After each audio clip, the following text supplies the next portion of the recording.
6, 7, 8. Discover, connect, engage, become. Discover, connect, engage, become. Discover, connect, engage, become with CURNcast.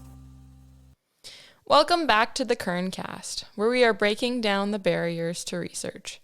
I'm your host, Lauren O'Cano, and on today's episode, we're going to be having a conversation with the Writing Center coordinator, Jenna Goddard. We're going to talk all about failure in life and in research, and we're going to talk about what it means to fail, how we can reframe failure and use it as a positive, and what it means to learn from our failures moving forward. I'm very excited for you to hear what we have to say, and let's check it out. I would like to acknowledge that the CURNcast is being recorded and created on the traditional and unceded territory of the Tecumloops to Secwepemc within Secwepemcúlecw. I am very grateful to be able to learn, play, and create on these beautiful lands. So we've heard so many wonderful things about you as the Writing Center coordinator. All lives. Also, and also an assisting teaching professor. So yeah, I wanted to get started with some lightning round questions. That doesn't feel like pressure at all, but let's get started. So our first question, what is a current research interest of yours? Oh, okay. Can we just spend the rest of the podcast talking about decolonizing academic writing? So for the last few years, I've been really engaged with a lot of colleagues across Canada around how do we decolonize academic writing spaces and processes. Historically, writing centers were kind of spaces that were seen as remedial. So students would be sent to the writing center, by their instructor who kind of gives the impression that they're a quote unquote bad writer. So, when you reached out to me about this podcast and talking about kind of pushing back against these negative associations with failure, I was like, oh man, I deal with people coming through the door who are feeling like failures, who are feeling like they're quote unquote bad writers because they've maybe heard it or they believe it. So they have this kind of fixed mindset. So we really want to kind of re-message what writing centers stand for and what happens in writing centers. I love that. Okay, next question. Who is your research muse? Gosh, so many people, but maybe who comes to mind first is Felicia Rose Chavez. She wrote this book called The Antiracist Writing Workshop, How to Decolonize the Creative Writing Classroom. And even though her focus is the creative writing classroom and my focus is more academic writing, there's so much applicability. There are so many scholars out there who are really generous with their ideas and they say, take this and then apply it to your own context. And I love that idea because, sometimes in academia, you don't always get that. You get a lot of control over, intellectual property. So when people are saying, hey, here's something important that I've learned, please take it and use it, I really admire that. What is your research superpower? Oh my gosh. My research superpower. Probably just hyper focus when I'm passionate about something. What do you wish more people knew about research? I think there's a lot of negative associations around it. I think that, like a lot of aspects of academia, like academic writing, like research, students kind of treat it as maybe an algorithm. And they treat it that way because that's how we teach it frequently, that it's this, you follow this very stringent process where all of the creativity is leached out of it.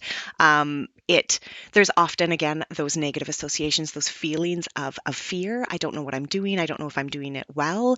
There's the hesitancy to kind of reach out and ask for help. I certainly know the feeling of trying to engage in quote unquote research as maybe like a first year student and just like, it's like this endless search and then this reoccurring feeling of I don't know what I'm doing. I am just spending a ton of my time, which, as we know, students don't have a ton of, kind of going down this rabbit hole of just looking for research articles. So yeah, I wish that people knew that there are ways of approaching it differently. I think that it can be exciting. I think that when it's taught well, that students can get excited about it.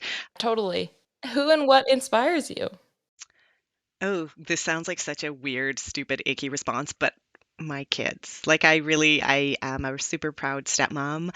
I've got an 11-year-old and a 15-year-old, and I think seeing them and how they navigate the world and their perspective. And when it comes to like research, okay, so my 15-year-old is, the current expert on everything because he watches YouTube videos. So being able to have conversation around like currency, relevancy, accuracy, authority, like what do these things mean to a 15-year-old who's just like, I know best? Yeah, often we have to turn to those close to us for inspiration. And last question, if you could give one quick, short message to all future TRU student researchers, what would that be? Oh, God, there's so many messages. I think that the foundation of what I do is built on helping students see that they're not alone. Um, I think that a lot of people come to TRU and they feel nervous. They feel like everybody else has their stuff together and they don't. I would say that everybody is feeling that. So just,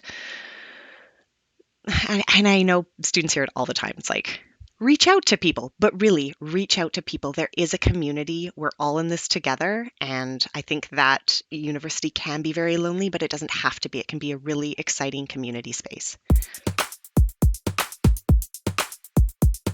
I'm curious to know from your perspective a little bit about what is failure, what have you noticed about students, and yeah.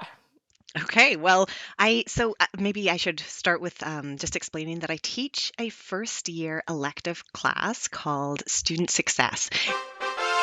And so it's aimed at, new to TRU students or mature returning students and international students.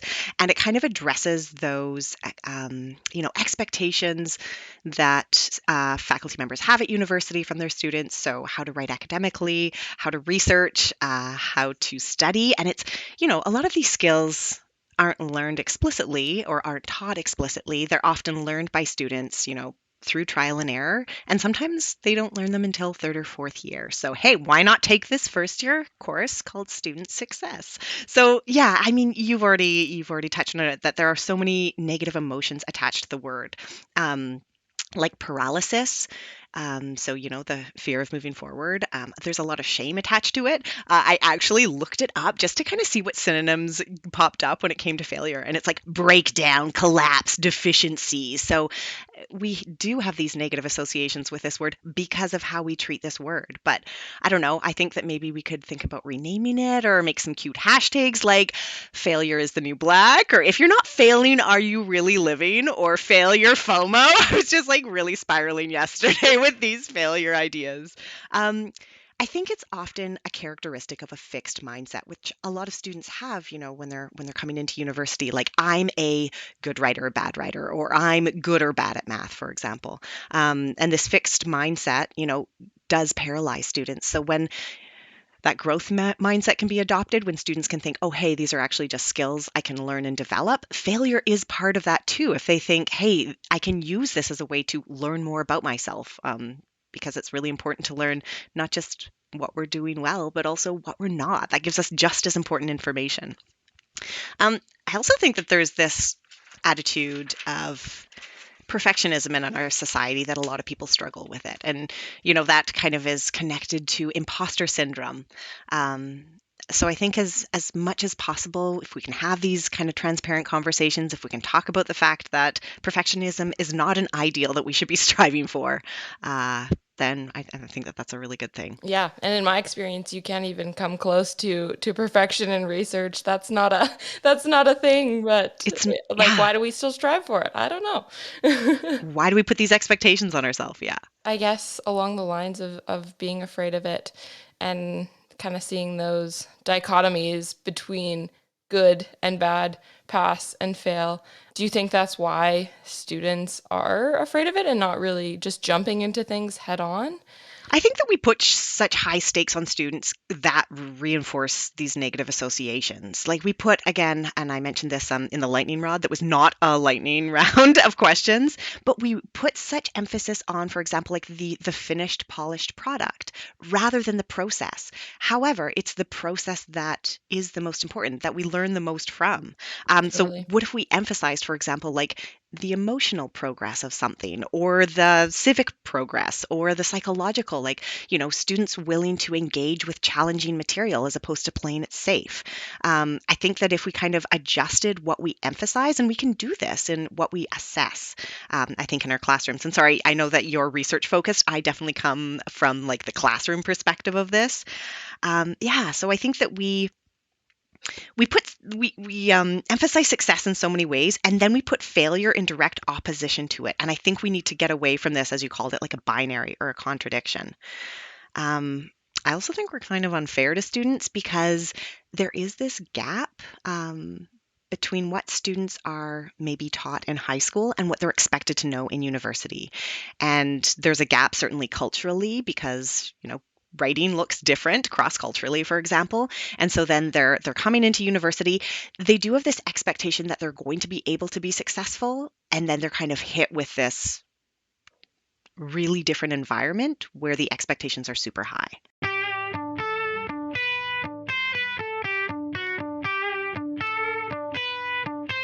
Welcome to Hit the Streets. I'm Hannah. And I'm Julianne. This is a segment where we ask strangers weirdly specific questions about research. Now, let's hear from our first victim. When you think of failure, what is the first word that comes into your mind? It's a tough one. I think for me, I really don't think of failure as a failure. I would actually see it as a learning lesson and like a stepping ladder to something new and something that you can always look forward to.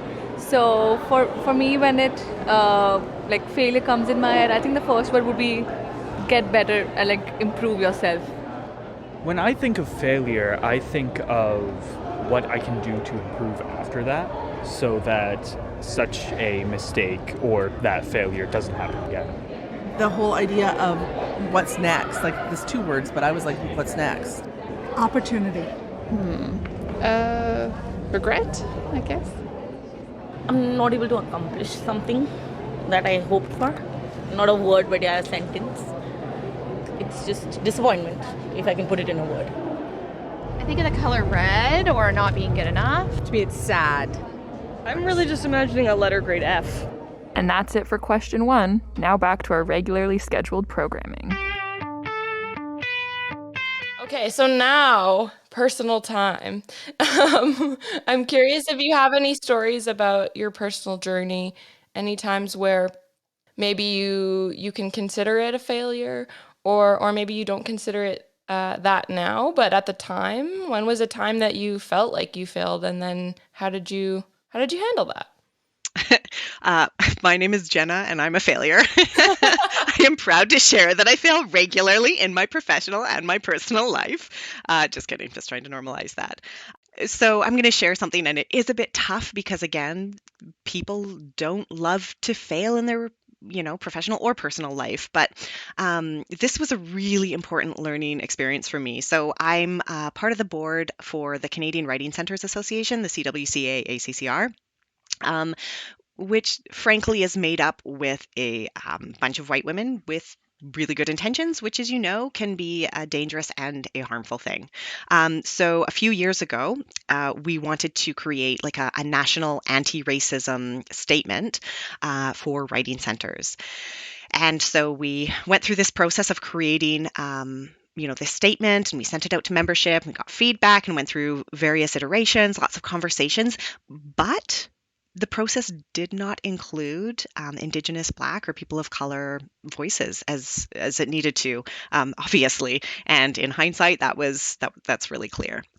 So we ended up creating a statement, and it was very much the statement from the perspective of a white person. We were called out. We were at like the AGM, the annual AGM that we have after our annual conference. So this statement was actually passed. It was voted in from a bunch of people who were really excited about it. And then it was like, hey, there's this huge gap, this really important gap. And we were called out. And it was this embarrassing moment where it was like, it would be so easy to just step back from this and not continue to do this work. But to learn the importance of acknowledging fault, of listening, of apologizing, and learning and then doing better was one of the most impactful moments, I think, in my career so far. So I can share that, like, coming back from this experience of quote unquote failing, but of sticking with it and figuring out how to do it right. We actually now have like a BIPOC caucus associated with the national board, and we all meet regularly and we have conversations. And then the results are, people feel listened to, and the outcome is that like a multiplicity of voices is heard and responded to. So, in a way, would you say that without that experience, you wouldn't be where you are today, and you wouldn't have those things in place now? I think so. I think that it really taught me to stick with it through failure, because it is easy. Like you go through those feelings. And I think it's important to also go through that process. I mean, if you care that you failed, that's a really good thing. It gives you a message that it's important to you. But then it's also important to kind of move through those feelings of fear or shame or paralysis, and then learn how to do better. Like it gives you such insight into how to do it another way. And that way is going to be better. In that process of those feelings and having things go wrong per se, you mentioned sticking with it. What else do you kind of do to move forward from that? I think like a lot of people, my natural inclination kind of when I fail or when things go wrong is to like hermit, and then to, just kind of segregate yourself. You assume that everything is like 100% your fault, and you're like, I've made a terrible mistake. But I think the importance of community, just reaching out to people who, you can trust, who you can have conversations with, who, it's not people who are saying like patting you in the back and being like, oh, it's okay, you messed up, but it's not that bad. It's like, no, like people who are willing to call you out and listen to you and also support you and, move through this process together by also acknowledging that they failed as well. So yeah, I think reaching out to a community for a perspective, or, if you're shame spiraling or mired in paralysis from failure, sometimes it's really important to get that perspective from somebody who's not feeling it, or not feeling those like negative emotions associated with the failing, and then make a plan. And you can do that together with your community. Just kind of focusing on the next step, like where can I go? Just one step from here will help that or like build that momentum to kind of get away from that paralysis. Hey, welcome back to Hit the Streets. Hear that funky music beat? Let's hear from question 2 now. How do you respond to and deal with failure? I'll be very honest, I don't take it well. Like I first lash out, and then I get in my senses, and then I have to take a rational decision, whatever the failure is regarding. So first I am upset with myself, like I blame myself for failure. And then because I'm interested in opportunity, I start to look to see how can I sort of bring something positive out of the failure. And if not, I lay it aside and go, okay, that's done. Let's go on to the next thing that I want. You learn from it. Every time you fail, you learn something. It makes you stronger. Yeah, my immediate is like, I kind of turtle and I'm all sad and how did I not succeed? And then I look at it, what can I take from it? But if I can't take something and spin it, I reflect on what did I do and how could I do it differently next time. Learn from your failure, go back at it again. Yeah, just work hard at it. So you just look at why you failed and then try to learn from it, how you can improve to make the F&A. You have to accept it first and understand that like there's always a chance to fail, but then you have to make sure that you will try again and do whatever you can to succeed.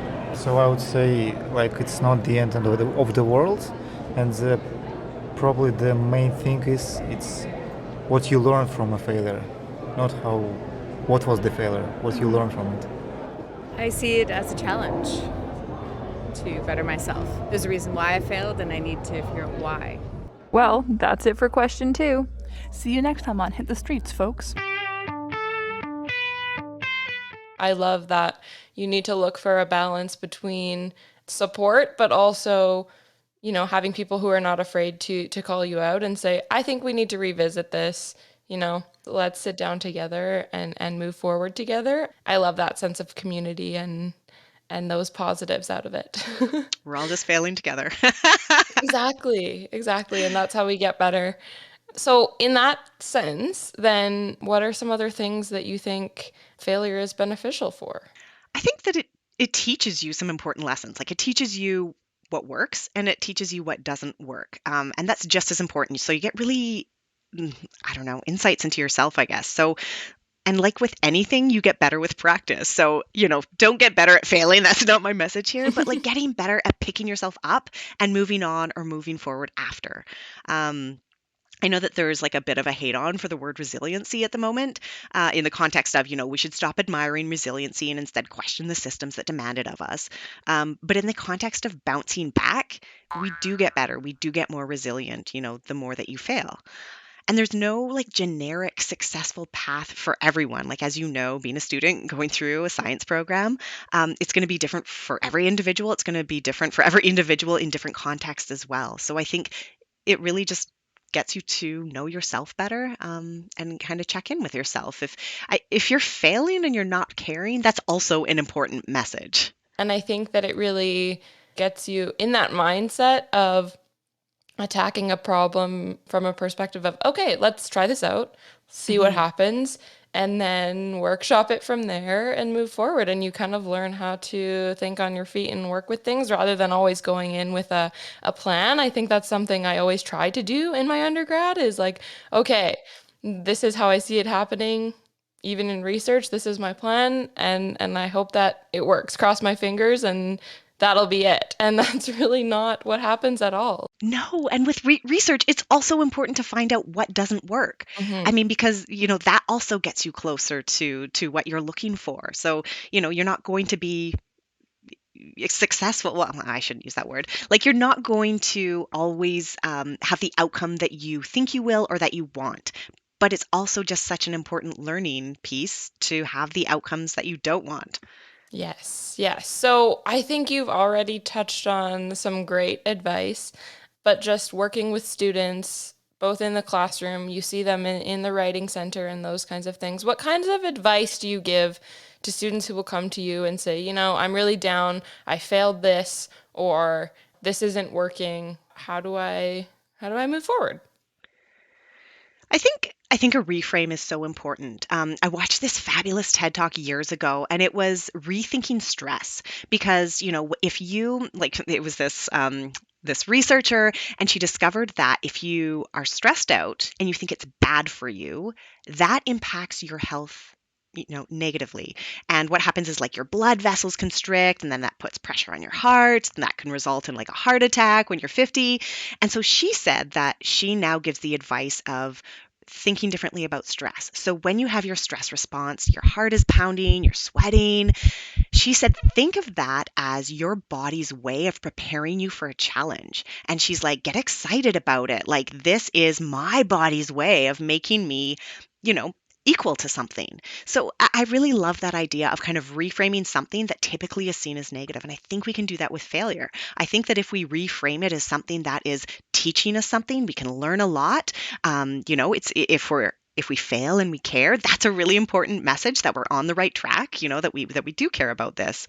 So I think that reframe is really important. I think also with a lot of negative emotions, we tend to kind of push those away. I think also just, encouraging students to work through them. Like the fact that you're feeling anxious or stressed out or, embarrassed about failing, admit that and then move past it. So don't just push those emotions away. And then also take student success 10-10 because, that will totally make you successful. I love that notion of we need to lean into failure and things that scare us rather than kind of sitting back and letting it kind of bubble on the surface. And then you always have those thoughts of like, oh, what if? I don't know. And you're totally right. There's that sense of embarrassment attached to failure that I'm not really sure why it's there because, as you say, it's a normal process. It's something that we all need to learn how to go through together. And it's anything but embarrassing to have more knowledge. And to me, that's what failing is learning something. And so, yeah. Being a word nerd, The word hone comes to mind. Like we talk about like honing our skills, like getting better. And I don't know, I guess we can rethink of failure as we are honing ourselves. We are, constantly learning and getting insights into ourselves about what's working and what's not. And that's honing yourself. That's making you better each time. Totally. I love that. And any last thoughts that come to mind when you think about failure in the classroom, with your students, with yourself in general?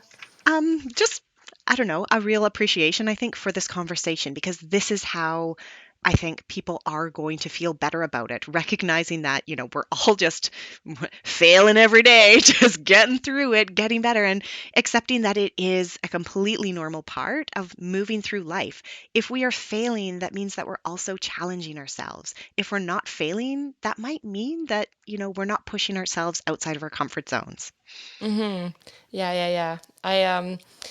I often think of failure sometimes as like this pit and a kind of a dark place that you might fall into no matter what you're doing. And, I think that's sometimes inevitable, but it's how you dig yourself out, how you learn to navigate that's really where the important skill building comes. And it's so important to learn that both in your research and in life. It sure is. And you feel so much pride afterwards. When things are easy, you don't have that sense of pride that you get from, messing up or failing and coming back from it. Mm-hmm.